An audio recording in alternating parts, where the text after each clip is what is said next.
que acontece nessa relação é que a gente valoriza o seu ensino e não a comunhão com ele.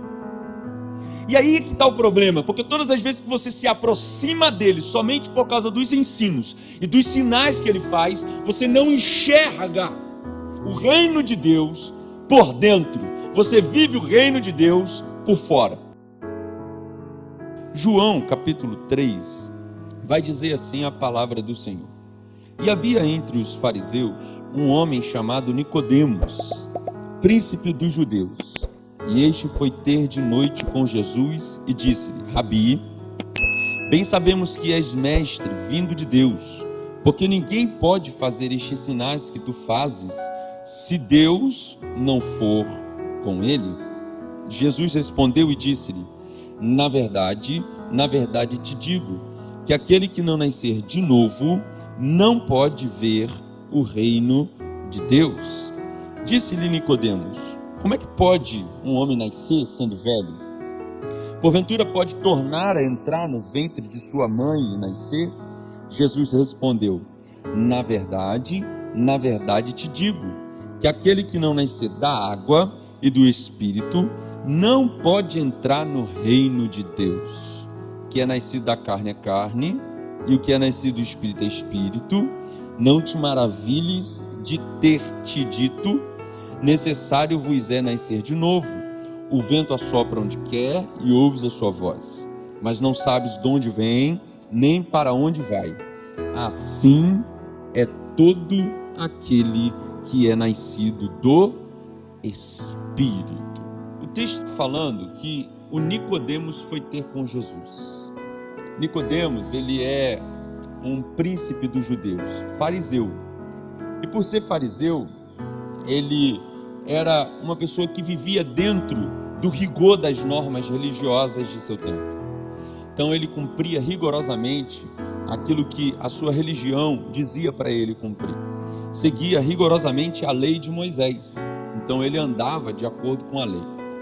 Esse grupo dos fariseus, eles eram bem voltados para seguir a letra da lei, a tal ponto de que eles avocaram para si a responsabilidade de identificarem o Cristo. Eles estavam esperando o Cristo e eles estavam atentos para quando viesse o Cristo, eles poderem ser os protagonistas do Cristo que viria. E o texto vai dizer para nós que eles começam a observar Jesus e, pelo que nós vemos, a maneira como Nicodemos vai falar, usando a primeira pessoa do plural, dizendo: Rabi, bem sabemos. Quando ele diz sabemos, dá uma ideia de que ele não só está falando em nome de si, mas que representa parte, ou o grupo todo dos fariseus, mas parte deles. Então, ele está indo lá com um bom coração para poder perquirir, questionar, entender um pouco mais a respeito de quem é Jesus, conhecer mais Jesus. O texto vai mostrar para nós que ele vai ter com Jesus de noite, e quando ele chega para ter com Jesus, ele vai ali por causa de uma atração. O que atrai a atenção dele está aqui no versículo 2. Ele vai dizer: bem sabemos que tu és mestre, porque ninguém pode fazer os sinais. Então veja, o que atrai a atenção dos fariseus e atrai a atenção de qualquer homem em qualquer época é a manifestação milagrosa dos sinais que Jesus operava. Então, os milagres que Jesus fazia atraíram a atenção dos fariseus para os ensinos que ele estava dando. Então perceba, eles vão até Jesus e reconhecem em Jesus que ele é o mestre. Eles chegam para Jesus e dizem: eu vejo que tu és mestre. E não é qualquer mestre, que mestre a gente conhece aos montes, não é verdade? Mas ele é mestre vindo da parte de Deus, porque há uma corroboração, há uma confirmação daquilo que ele está pregando. Ele prega e os sinais seguem. Ele prega e os paralíticos levantam. Ele prega e os surdos escutam. Ele prega e os cegos veem. Jesus tem a confirmação da palavra pregada pelos sinais que seguem ele. Os sinais seguem a palavra pregada. Deixa eu liberar já essa palavra de aplicação para o seu coração. Você não entrou no lugar errado. Você veio aqui precisando de um milagre, e o Jesus que fala nessa casa, ele não se preocupa de fazer força para fazer e realizar milagres, porque os milagres seguem a palavra pregada. Não precisa fazer força, porque só pregando a palavra os sinais seguem a palavra pregada. Então deixa eu falar uma coisa para você. Não há problema você vir aqui e fazer a campanha para Deus desenrolar problemas na justiça. Não há nenhuma dificuldade você vir aqui e pedir a Deus para te curar de um câncer, de um tumor, ou visitar alguém que está no hospital. Não tem problema, muito pelo contrário. Você vai buscar ajuda a quem? Quem mais pode ser uma rocha eleita, fiel, verdadeira, como o nosso Deus? Ele disse para nós: venha a mim, busquem-me e vocês vão encontrar, pede e vocês vão receber. Portanto, o ambiente que envolve Deus é um ambiente de milagres, e quando você se aproxima dele, o escritor aos Hebreus vai dizer que é necessário que aquele que se aproxima de Deus creia que ele existe e que ele é galardoador daqueles que o buscam. Se você busca a Deus, precisa crer primeiro na sua existência. Segundo, se creu na existência, é automático. Ele dá recompensa, ele faz milagre, ele opera maravilhas. Não era para você levantar a sua mão e já dizer um amém, pelo menos. O teu Deus te trouxe aqui para te dizer: fique tranquilo, porque você não sai sem milagre essa noite daqui. Então, milagre, ele é algo que a gente vê como sendo algo realizado pela pregação da palavra. Pregou a palavra, os sinais seguirão.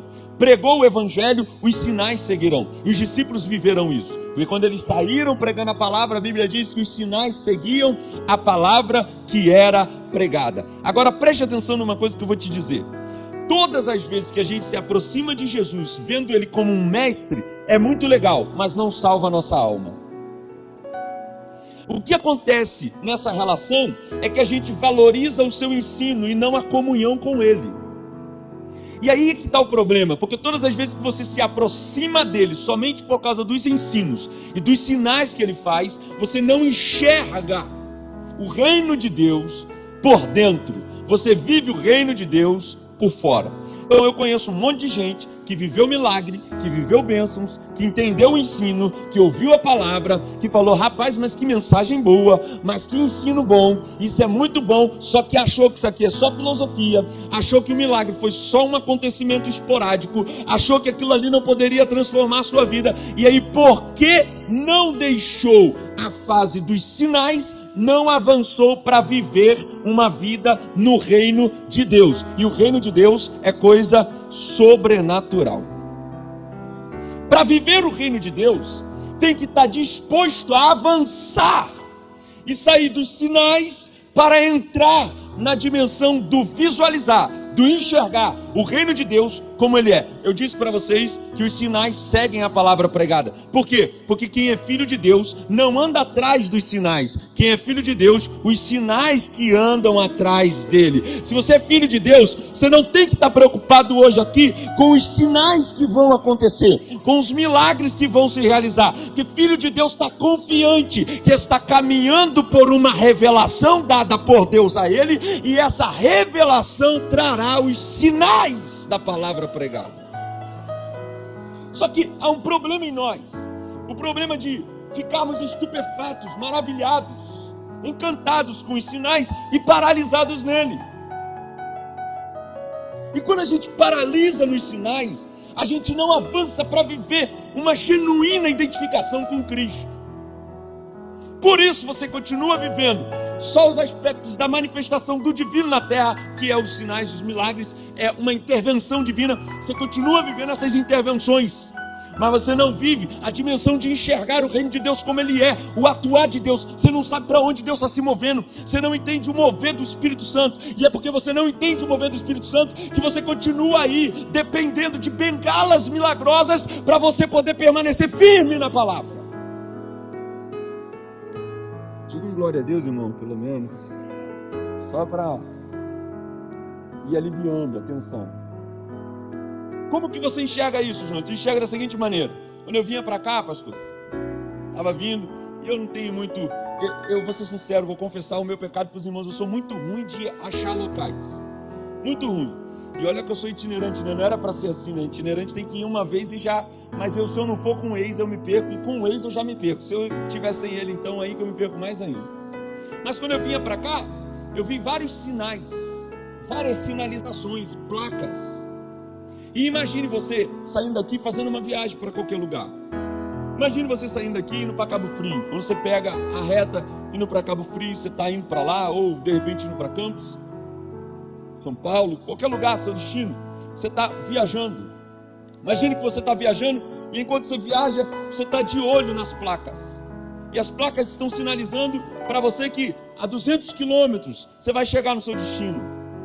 Agora imagine que eu estou viajando para Campos do Jordão e aí paro numa sinalização, numa placa e faço aquela foto em frente à placa, né? Você já deve ter visto essa foto alguma vez. Aí bate a foto, está escrito Campos do Jordão, 200 quilômetros, posto no meu Instagram. Meus seguidores lá no Instagram vão chegar lá, vão ver aquela foto, vão falar, poxa, o Jonatas foi em Campos. Jonatas está lá em Campos agora, está entrando na cidade, respirando o ar de Campos, aproveitando daquela cidade, tomando um chocolate quente lá naquela cidade maravilhosa, vendo aquelas flores bonitas passando pelas ruas. O Jonatas foi em Campos. Quem vê a foto no Instagram está pensando que eu fui em Campos. Por quê? Porque o sinal indicava que eu estava caminhando para Campos. Só que ele não sabe que enquanto eu tirei a foto e eu botei lá, eu postei na internet e voltei para o carro, quando eu fui ligar o carro não virou. Quando eu fui ligar o carro deu problema, deu pane total. Não consegui mais sair dali. Tive que ligar para o reboque, chamar o reboque e voltei para casa, não consegui chegar a Campos. Quem viu a foto pensou, ele dá placa, ele está indicando que chegou em Campos. Mas eles não sabem que eu parei na placa com o carro quebrado e não consegui chegar no meu destino. Assim é quem para só nos sinais. Quem para nos sinais estava perto, mas não chegou. Faltava pouco, mas não chegou. Eu sinto a graça de Deus aqui, porque o Espírito Santo de Deus iluminou alguma pessoa aqui agora. Houve luz no entendimento. Assim é você, que está se relacionando com Deus só pelos milagres. Você para na placa, a placa é maravilhosa, é linda, a sinalização indica, aponta que você vai chegar no lugar certo, no lugar onde você vai viver a melhor das suas experiências, só que você trava ali, porque por algum motivo você gostou do ambiente dos sinais e não avança para entrar na cidade. Essa noite é noite de sobrenatural e Deus te trouxe aqui para te dizer, você precisa avançar. Os sinais são bons, mas Ele vai continuar te seguindo se você entrar na cidade e enxergar o reino de Deus por dentro. Você precisa avançar, irmão. Você precisa sair só dessa relação com Deus que está pautada só nos milagres que Ele te faz, para entrar naquilo que é a dimensão da nova natureza. É isso que Jesus vai dizer. Jesus vai dizer para Nicodemos: Nicodemos, você viu os sinais? Vi. Você viu os paralíticos que andaram? Vi. Você viu os cegos que enxergaram? Vi. Você viu aquele culto que eu repreendi um montão de demônio? Vi. Então você não viu o reino de Deus ainda. Você não enxergou? Aí ele viu, viu? Que bom que você viu, meu filho. Ó, ele viu todos os sinais miraculosos, mas ele não enxergou o reino de Deus. Olha o que Jesus disse: Nicodemo, vou dizer para você de boa, eu te digo de verdade, que aquele que não nascer de novo, não pode ver o reino de Deus. Nicodemo, você só está vendo as intervenções de Deus na dimensão humana, mas você não enxergou o reino de Deus como ele é.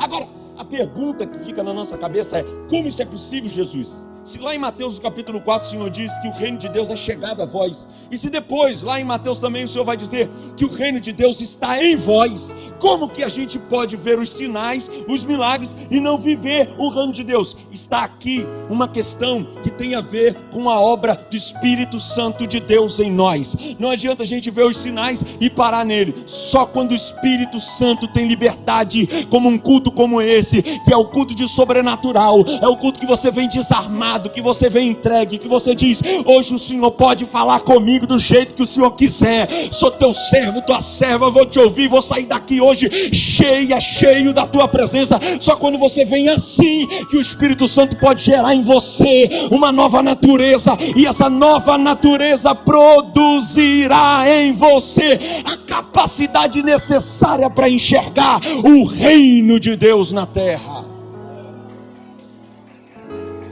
O reino de Deus na terra. Como que a gente vive isso? Novo nascimento. Só nascendo de novo. Só nascendo de novo que você enxerga o reino de Deus por dentro. Para enxergar a vida que o reino de Deus tem. Ele diz: o ladrão vem senão para roubar, matar e destruir, mas eu vim para que tenham vida e tenham em abundância. Você não está vivendo a abundância da vida de Deus, porque você ainda não enxergou o reino de Deus por dentro.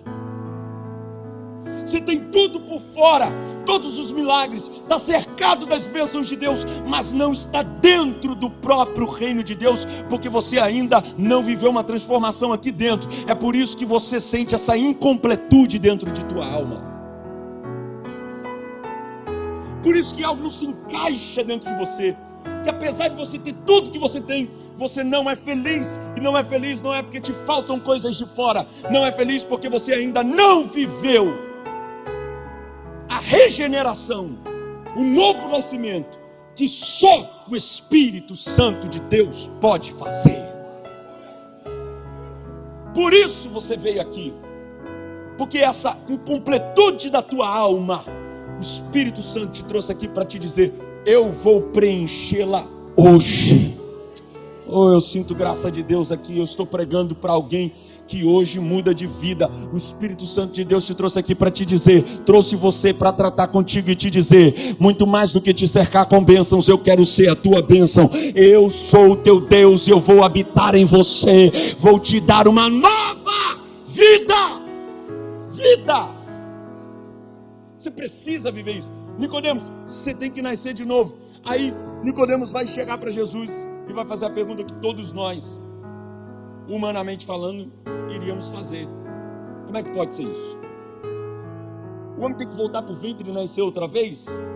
Aí Jesus vai responder para ele: não, Nicodemos, não é isso. Na verdade te digo que aquele que não nascer da água e do Espírito não pode entrar no reino de Deus. Não tem como entrar. Você nem viu. Agora, você não tem como entrar no reino de Deus se não nascer da água e do Espírito. Deixa eu dizer uma coisa para você muito simples. Vocês são um povo inteligente, Devec Recreio inteligente. Então, vou poupar tempo, vou só falar, você já vai conectar, já vai ficar tudo resolvido. Por que é que você está sentado na cadeira que você está sentado? Porque a sua constituição molecular é da mesma constituição da cadeira. Então, a sua constituição atômica, os átomos que formam toda essa dimensão física, é o mesmo que corre também dentro da minha própria constituição. Então, você é formado de matéria, por isso você interage com a matéria. Você me ouve, você me vê, você pode sentir quem está do seu lado. Se você tocar nessa pessoa, você sente essa pessoa. Aí, por quê? Você sentiu essa pessoa? Porque você é da mesma constituição que ela. Então você pode gozar desse mundo físico porque você é da mesma constituição que ele. Você interage com ele porque você faz parte da mesma constituição física que ele. Agora, o reino de Deus não é comida, não é bebida, não é físico. O reino de Deus é paz, justiça e alegria no Espírito Santo. Uma vez chegaram para Jesus, e é logo no capítulo a seguir de João, uma mulher samaritana pergunta para ele assim: Senhor, vocês judeus dizem que é para adorar lá no templo em Jerusalém, nós dizemos que é para adorar aqui nesse monte, onde se deve adorar? Aí Jesus responde para ela assim: mulher, a hora vem, e já chegou, em que os verdadeiros adoradores adorarão ao Pai em espírito e em verdade, porque estes são os que o Pai procura para que lhe adore. Aí depois Jesus vai dizer assim: Deus é espírito, Repita comigo: Deus é Espírito. Perceba, para adorar a Deus tem que ser em espírito e em verdade, porque Deus é Espírito e Jesus é a verdade. Portanto, para se achegar a Ele, tem que ter a mesma natureza que Ele.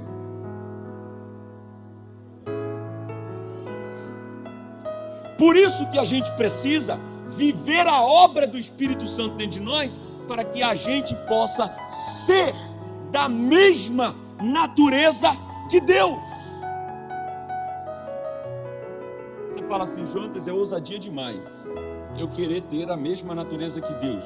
Você não tem que falar isso comigo, você tem que falar isso com Ele, porque foi isso que Ele quis comunicar a nós quando enviou o seu Filho na cruz do Calvário para morrer por nós, para que o véu fosse rasgado. Qual véu? Não foi o véu do templo, foi o véu da sua carne, porque quando o véu da sua carne se rasgou, o escritor aos Hebreus vai dizer que Ele nos abriu um novo e vivo caminho pelo seu sangue, pelo véu. Que véu? O véu da sua carne. Então Ele estava dizendo: olha, só tem como vocês viverem a dimensão do sobrenatural quando vocês passarem a fazer parte da minha natureza. Precisa ter a mesma natureza que eu tenho para viver o reino de Deus. Como pode ser isso? Tem que nascer da água e do Espírito. Deixa eu dizer uma coisa para você. Para nascer um ser humanozinho, precisa de 2 elementos. Quais são?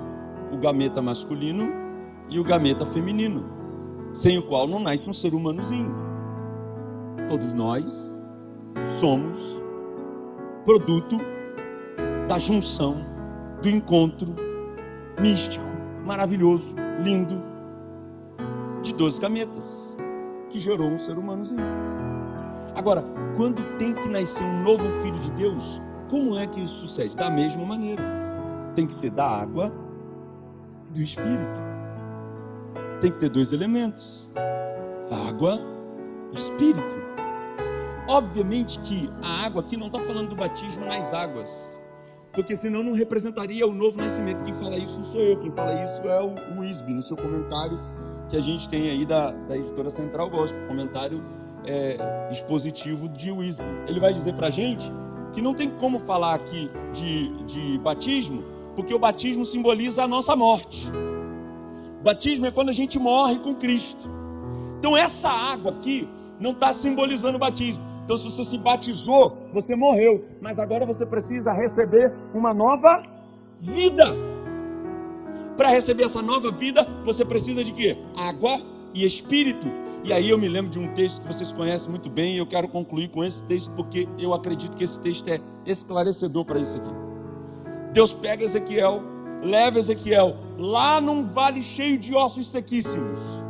Pergunta para Ezequiel: Ezequiel, podem esses ossos voltarem a viver? Ezequiel, que não é bobo nem nada, vai responder: Senhor, eu não sei. Tu o sabes. O vale de ossos secos sou eu. O vale de ossos secos é você.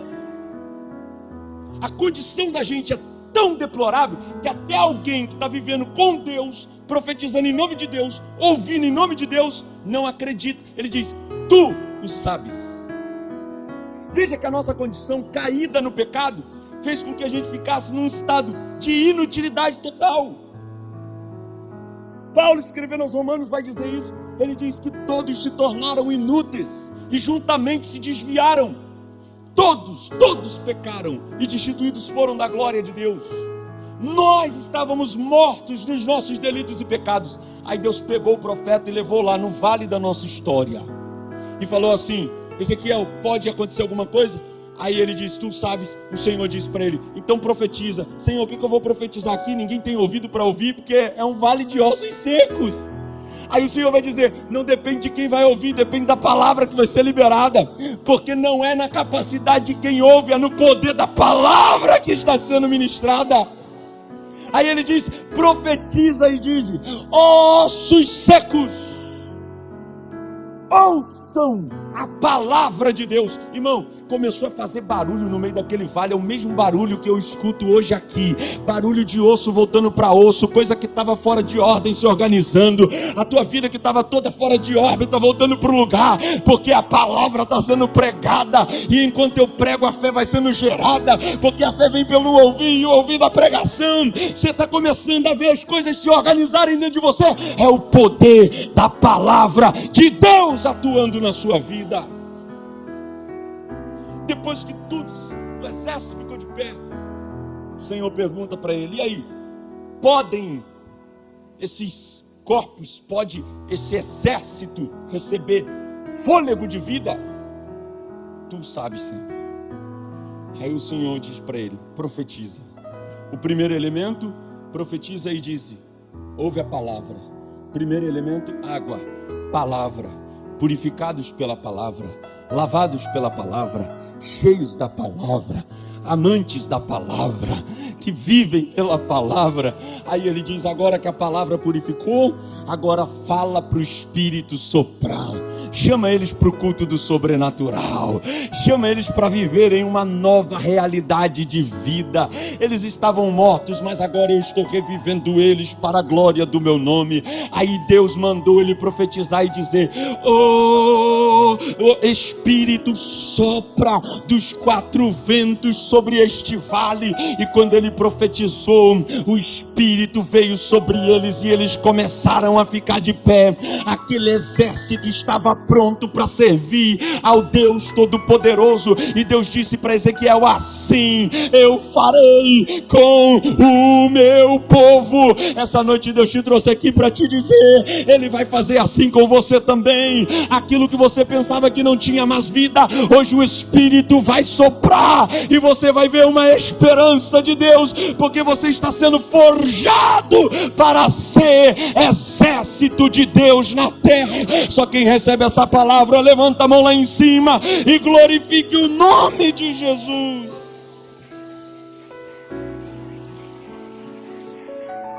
Um novo nascimento. A nossa natureza caída, mas agora em Cristo somos nova criatura. Só que, assim como eu não decidi em que ventre nascer, assim o novo filho de Deus não é ele quem decide quando que vai nascer. O novo nascimento é obra totalmente exclusiva do Espírito Santo de Deus. Permissão do pastor, da pastora, eu queria convidar você para ficar de pé comigo.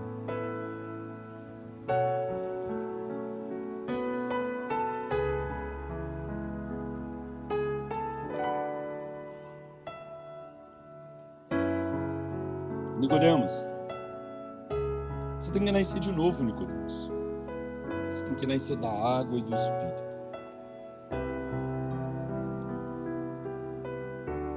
Senhor, como é que pode ser isso? Você é mestre em Israel e não sabe dessas coisas? Porque eu estou falando daquilo que eu vi, eu estou testemunhando daquilo que eu participei. Nicodemos, eu vim aqui para dizer para você que se você crê, você vai viver o reino de Deus por dentro, Nicodemos. Porque Deus amou o mundo de tal maneira que deu seu Filho unigênito para que todo aquele que nele crê não pereça, mas tenha vida eterna. Sabe, irmãos, tenho aprendido muito com paternidade. Muito. Meu filho tem 2 anos e meio. E como eu tenho aprendido em Deus a respeito disso. Por que Deus quer que a gente nasça de novo? Porque apesar de você ser imagem e semelhança dele, você precisa aprender quem você é nele. É diferente isso. Meu filho, por exemplo, se você pegar uma foto minha de quando eu tinha a idade dele e colocar do lado dele, você vai ver a mesma criança. É assustador. Quando eu vi isso, quando eu vi a minha foto antiga, está lá no meu Instagram também, e eu vi a feição do meu filho, eu me arrepiei, porque é muito parecido. Então, apesar de ser parecido e ser inconteste, que ele é a minha cara, não tem como se dizer que ele não é meu filho. Mas eu nunca fiz um teste de DNA para saber. Você é filho de quem é filho e nunca fez um teste de DNA para saber de quem você é filho de verdade? Por que é que você acredita que você é filho de quem é filho?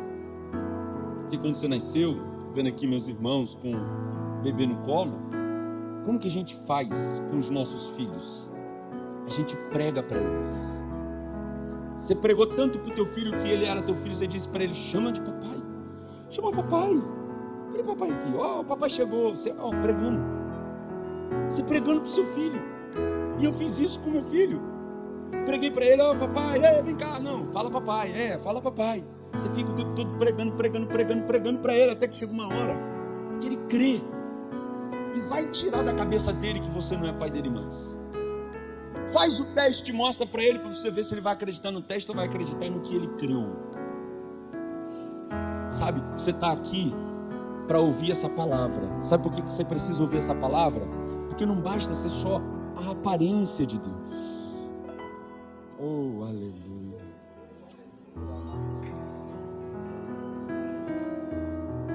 Você precisa ser quem Ele é. Isso é sobrenatural. Isso só dá pelo poder do Espírito Santo de Deus. Deus trouxe você aqui para te dizer: você é parecido comigo. Quando eu te formei, eu fiz você a minha imagem. Só que isso não é o que eu quero só para você. Eu não quero que você seja parecido comigo e tenha a atitude de outro. Eu quero que você passe tanto tempo comigo, que você fale como eu falo, que você ande como eu ando, que você ame quem eu amo, que você interceda por quem eu estou intercedendo, que você se dedique ao que eu estou me dedicando. E isso só é possível quando o novo nascimento acontece nas nossas consciências. A lavagem agora não é por fora. A pureza, a purificação agora é da mente. Para isso você precisa deixar o Espírito Santo de Deus entrar e fazer em você a obra completa.